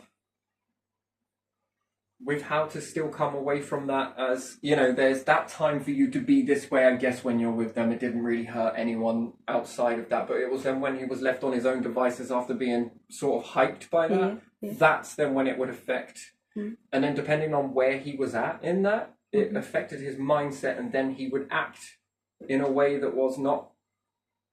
Do you see what I mean? No, you probably don't see what I mean, but there's definitely a dynamic there that is encouraged, and it had been for a very long time. So I know a few individuals like that, but when they get away from that sort of dynamic, they're different people. And that's the potential that you get. And then you can't say that it's, you are responsible for your actions. I don't know, it depends on the dynamic. So if you're around individuals such as in a dynamic like that, then, well, that is mixing pot for a recipe of disaster. Yeah. But yet if he had individuals that were around him also mixing into the pot with some of that goodness, then Z situations, I can say with absolute confidence, wouldn't have happened. But it was just the dynamic mixing pot. But there was no good mixing going in. There was only what I would class as not really bad, but it didn't help. It didn't help his situation. And also on a female part, it didn't help her situation either. So there was also that mixing pot there. It was a recipe for disaster because, you know, you can go in with a lighter in your dynamite cave to find out how many bits of dynamite you've got, and you may have done it 1 time, 2 times, 3 times, but you know as well as I do that it just takes 1 time for that 1 piece of that dynamite to actually catch that lighter. And you see what I mean?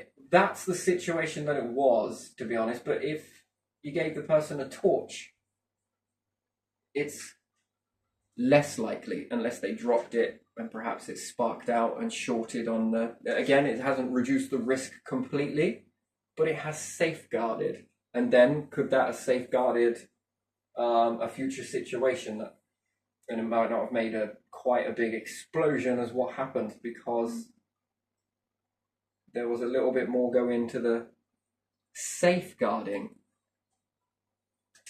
So again, and then in this environment, it's a ego thing. I mean, asking these individuals that when they come from this environment, and it's sort of, you know, and then I noticed a behaviour come from this as well, and I was just, that's interesting. So, I don't know. Some people just get lost in the world, and I guess if you don't know their background in that aspect, then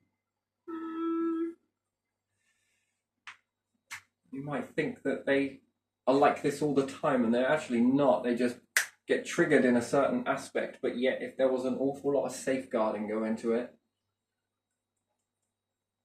Yeah, very interesting. Again, there you are, and another one with the drug side of it. People are getting hooked on severe drugs that are very addictive and very nasty for your body because the police can't touch you when you're on it. That's a sad statistic for what you would class as bad, which would be also known as heroin. Mm-hmm. Individuals get hooked on this.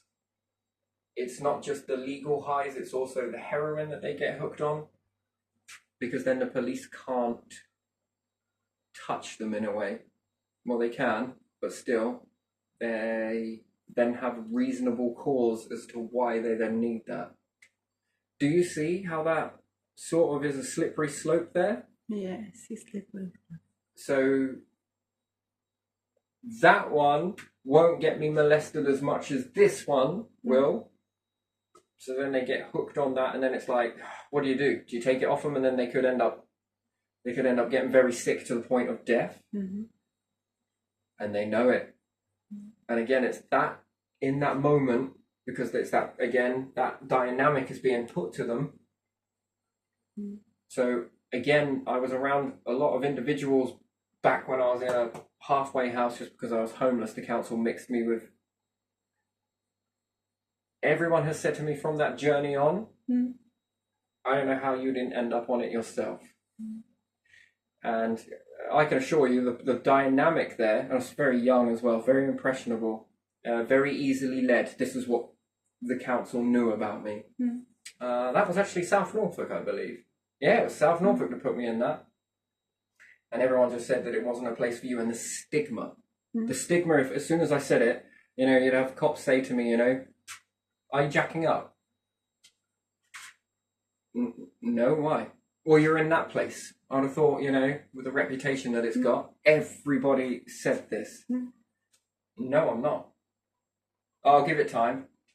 You know, there was always an awful lot of this sort of, you know, I really had to sort of straighten myself down as to being in this environment, around this environment. You're very impressionable, especially as a kid. I was just homeless, but it was all apparently that there was. So I had to go in this particular building. But at the same time, I met some very interesting individuals, some who were not, a large amount of people that were. And then there were some people that were not, a few years later ended up being on. And sometimes I come away from that situation because I grew with friends of some individuals who were not, and I also got some friends with people who were, because I wasn't in a mindset to really judge one way or the other. That I took as that's what just how they are. That's them. That's a part of them, although it isn't naturally, but it is in my instance of meeting individuals like this. So I just accepted it was a part of them, who they were, their personality. And the individuals that I was around were not. And then a few years I come away. I got on to other things, and they were on other things, and I lost contact for a bit. And you sort of find that somewhere along the line, you don't blame yourself, but you often wonder if you'd have stayed in contact with the individuals who were not, would they have ever ventured down that road? And everyone will say, well, you didn't know, so you can't say that. But again, somewhere along the line, I think that there was times where I was a shining light for these, because of, I think, my strength, and the peer pressure from people that were selling it is unbelievable. It is unbelievable. You wouldn't understand what you have to endure, especially as a kid. You learn to try and defend yourself very quickly to individuals who are much older, who are much more able to peer pressure you a lot. And a lot of trickery goes on as well. You wouldn't believe that. No one would believe the tales that you could come with. These individuals I talk about now died very young. Very, very young. And near enough all are not here. That's something.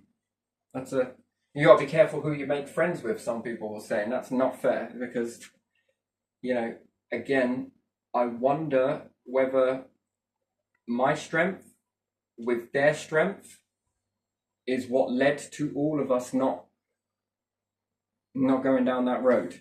And you're saying, it's easy to stand up at peer pressure, but not when you're surrounded by it all the time. The amount of people that were dying at the time from it is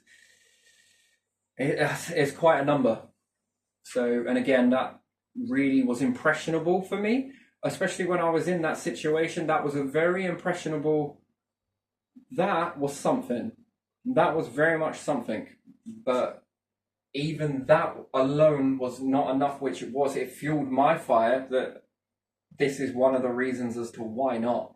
Even though you were in a situation where you felt not suicidal, it's not the right word to say, but paranoid that you might end up like that because you might give in to the peer pressure, right? That is, I absolutely am a great believer in the individuals who are not on that stuff should never be mixed in a hostel with individuals who may be on that stuff due to this peer pressure factor. And who do you tell in that? Who's going to believe you? Do you have any proof? It's it's just your word against theirs, and there was more of them than you, and quite frankly I got enough paperwork to do. Do you know what I mean? So it's not, who do you reach out to in those situations? And again, how do you strike that how do you break that ice? And then, you're a grass, you're this, do you see there's an awful lot of a dynamic in this that is, these individuals are so protected who are doing all of this peer pressure, and also then you have the individuals who are on it, except for a few, very small number, that won't peer pressure you, but a large amount of other individuals that, they say things like, and it's all in the psychology. I was like you, I always said I'd never get on it. I always did this and this, but you've got a lot of pain in your life. You'd be able to numb that pain with that. I think I'm going to go through my pains. I think I'm gonna, but they're painful. Yeah, I know, but it may well be, but because if you're talking and different things, you are sharing stories, but these stories become, they are true, but they become the sort of fuel to sort of begin manipulating you toward, and then with different council individuals saying certain things, it's just a matter of time, this, that, and the other, you'll be another statistic and all the rest of it. And I don't think that helps either. And then a lot of things. And then when I came away from that, when I was last in the Saffron building, they all said that I was a junkie. The last time I was in Lincoln Avenue, they were saying that I was They even went as far as to say that I was injecting brown stuff into me. I've never done it, and I'm not going to sit there and say that, you know, I'm any better than anyone who has done it, because I'm not. I understand the dynamics that these individuals obviously had to endure a lot of saying no before they succumbed to the pressure. And one of the interesting things is that if this individual was a known dealer, perhaps not, or someone who was selling in order to feed their habit, but they would be selling things like marijuana, they would restrict the flow of marijuana and then offer you a subsidy, which would be this. And then try and dress that up like a Christmas tree. Pretty bad. That it's exactly the same as that. And it ain't that addictive. It's only addictive if you take it via the syringe, let's say.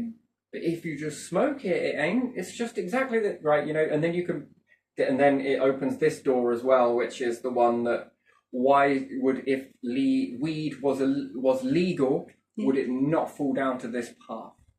And the individual that I know that is no longer here, there was many. Theirs were from marijuana. They were trying to find marijuana but couldn't get hold of it, and walked into that. And then when they do get marijuana afterwards and try it, they then say that if they had known this, they wouldn't have done that. And again, that could be easy because it's hindsight, right? But so, yeah, I know a bit about this, actually, quite a lot, although I never want to admit it because there's so many judgmental people in the world, you know, like where you might need to go and give them a blood test. And even a housing association at the very least, yes, such as Saffron Housing Trust. If they're calling me a junkie and all the rest of it, and I'm sure this is still in their records now, I don't think they hold up with GDPR or delete the right to be forgotten or whatever it was they said, that they... they said that they saw me injecting it. It wasn't. It was an epinephrine pen. I point to it because it's over there. It's an epinephrine pen, EpiPen for allergies. And apparently I'm injecting, which is a brown liquid, which it isn't brown. It's clear, and it's an EpiPen. But again, and you could say, well, it's probably because they just misunderstood. No, it's got nothing to do with it. I mean, if you've seen the way that they are very much now so in denial of things and the way they lie an awful lot, and they all group together in order to lie. I don't think anything's changed since then, and I wonder if they've still got the opinion. Their opinion stands, and what they say is God, so, you know, whatever. So they could be saying all sorts of weird and wonderful stories, or have a belief based on their hidden system that you don't see, or they talk with little tales. He's on this, even though I haven't. But, you know, and then what do? Go get a blood test. Do you see what I mean? But I do. And that doesn't help. Especially because at the time, again, when I moved from this situation, my cousin committed suicide. And another friend has just got on it, and then they're saying I'm on it, and then it just seems like it was subliminally being suggested. And if they're doing this to other people who aren't on it, I wonder how many other people have got on it, not just because of the peer pressure, but because everybody is saying that they are anyway.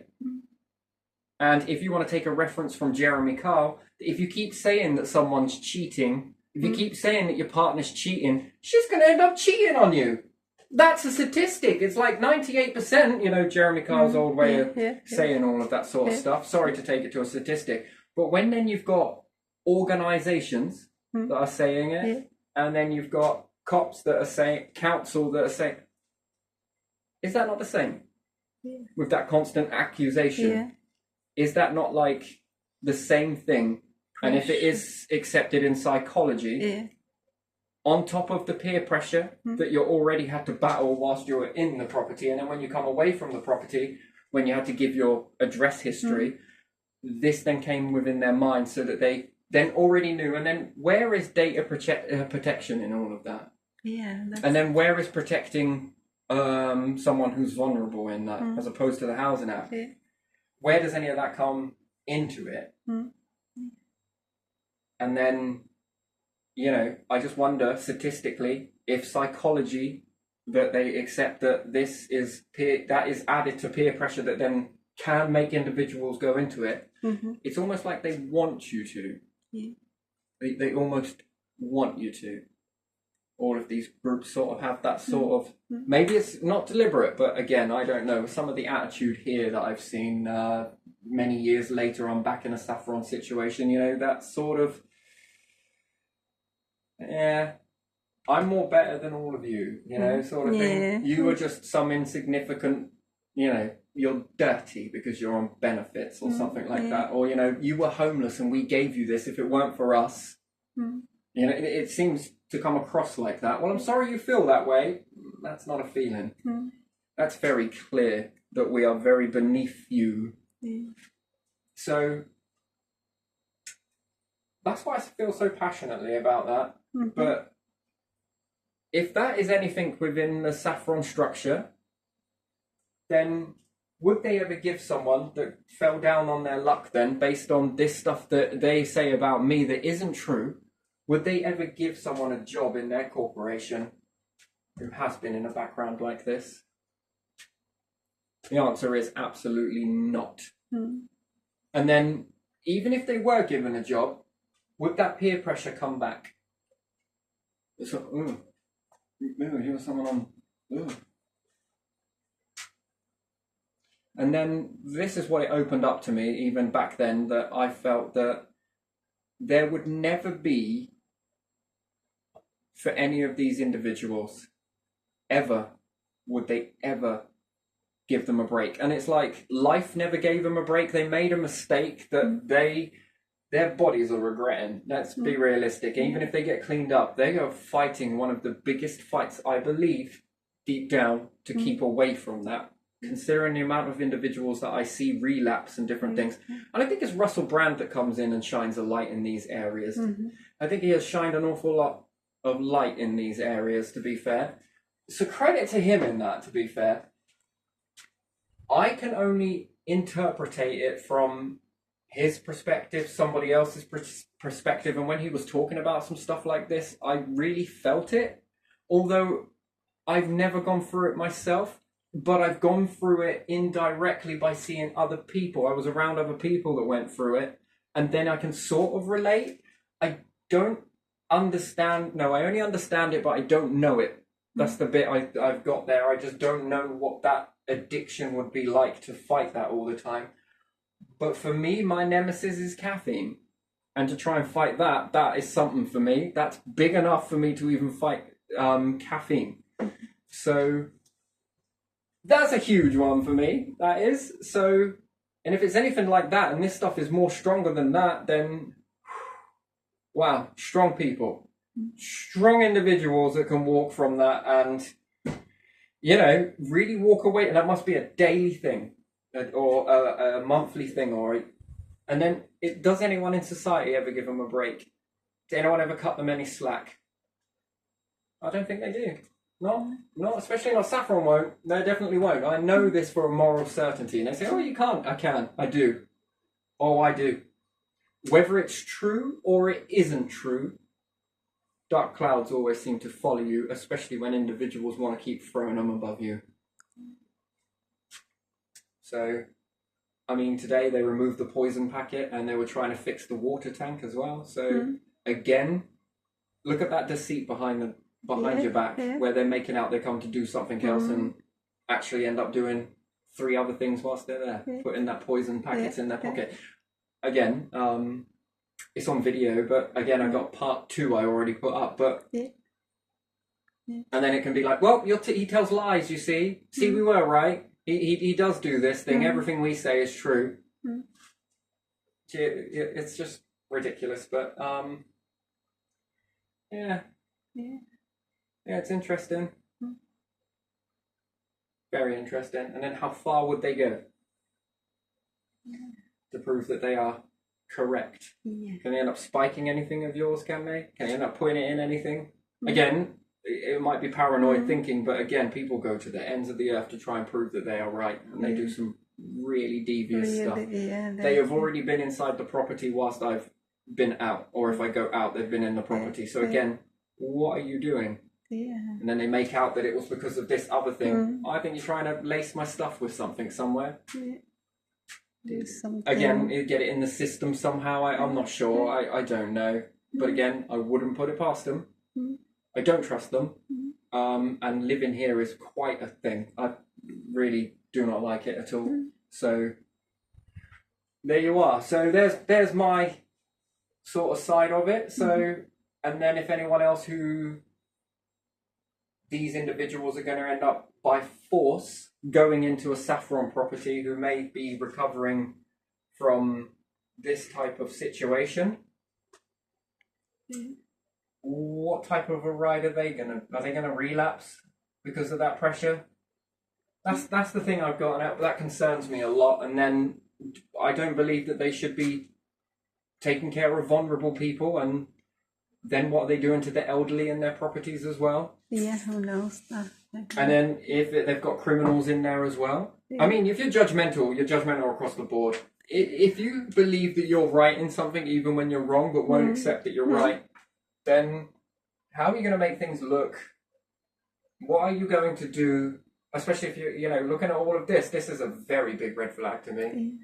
This is massive. If this is what you can do to hide what's going on, and then you've got the digger over there as well. I mean, I think that's something's going to happen at the behind the back or whatnot to try and prove that you're lying, even though I'm not. They're trying to make out that I am. I believe. I wonder what would happen to somebody else, and they're supposed to be in a position where, again, that's why they're a trust, to safeguard people, isn't it? Yeah. I don't think they are. I think they're very detrimental to individuals like this, and they should open their properties to rich people, I think, then, that are their standard, whatever they class as that. Maybe they want to move into these buildings and pay the rent themselves. At least the buildings will get looked after. But, anyway, so that's what journeys me on with this stuff. Yeah. So I'm concerned. Yeah. Yeah, I'm really concerned about anyone that is come from a different background in the hands of this corporation. Yeah. I am very concerned. Anyway, I'm going to leave this one here because I think I've covered in basics about this. But fuel my fire. You definitely do. And then if I can't reach out to any government or anything else like that, they don't even listen to ideas, are they going to listen to this? Probably not. Then are you doing your role to safeguard people from all the way from the top to the bottom? No. That's my question. And then would AI? Yes, I believe it would. I definitely do. AI would do something about this. So, and then could I get this put into AI? Could I get all of this subjected into AI with all of the evidence? And then if yes, I could, and it could see that, and then that's, this, and okay, these will then be, I don't know, brought in, or at least, made to change. So, yep. There we go. We'll leave this here. Thank you for your time.